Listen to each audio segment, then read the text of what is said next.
మేడ్చల్లో రెంటుకుండే వాళ్ళకు ఒక అద్భుతమైన అవకాశం. మీరు మంత్లీ రెంట్ కట్టే బదులు ఈఎంఐ కట్టుకుంటే 25 లక్షల ప్రాపర్టీ మీ సొంతం అవుతుంది. మేడ్చల్లో మంచి ప్రైమ్ లొకేషన్ లోని డిమాండ్ ఉన్న ఏరియాలోని మేడ్చల్ బస్ డిపోకి NH44 హైవేకి వాకబుల్ డిస్టెన్స్ లో కేవలం 25 లక్షలకే 2 BHK ఫ్లాట్ ఫర్ సేల్ కుంది. అసలు ఇలాంటి ప్రాపర్టీ పోతే మళ్ళీ దొరకదు. ఎవరైనా కొనాలనుకునే వారు లేట్ చేయకండి. ముందుగా మన ఛానల్ని లైక్ చేయండి, సబ్స్క్రైబ్ చేయండి, అలాగే ఇన్స్టాగ్రామ్ పేజీని తప్పకుండా ఫాలో చేయండి. మీ నుంచి మాకు 100% సపోర్ట్ కావాలి.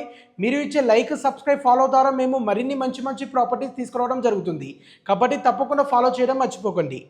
మీకు తెలిసిన ఫ్యామిలీ సర్కిల్లో కానీ ఫ్రెండ్స్ సర్కిల్లో కానీ తక్కువ బడ్జెట్ లో ప్రాపర్టీ కొనాలనుకున్న వారికి ఈ రీల్ ని వారికి తప్పకుండా షేర్ చేయండి. మీరు చూసిన ఫ్లాట్ వచ్చేసి టోటల్ గా 765 SFT తో ఈస్ట్ ఫేసింగ్ లో ఫస్ట్ ఫ్లోర్ లో ఉంటుంది. ఈ ఫ్లాట్ 16 ఇయర్స్ ఓల్డ్ ఫ్లాట్ అయినా చాలా నీట్ గా మెయింటైన్ చేయడం జరిగింది. టోటల్ అమౌంట్ ఓనర్ కోట్ చేసిన price 25 lakhs. Price fixed price కాదు, నెగోషియబుల్ ఉంటుంది. ఈ ప్రాపర్టీకి నియర్ బై గా kirana shops, markets, schools, colleges walkable distance లో ఉంటాయి. మేడ్చల్ బస్ డిపోకి and NH44 highway just walkable distance లో ఉంటుంది. మీరు ఏ టైంలో ఆటో గానీ బస్సు గానీ దిగితే జస్ట్ 5 minutes లో నడుచుకుంటూ ప్రాపర్టీ దగ్గరికి రావచ్చు. ఇలాంటి మంచి ప్రాపర్టీని ఎవరు మిస్ అవ్వకండి. ఫర్ మోర్ డీటెయిల్స్ కి కాల్ చేయండి. Thank you all.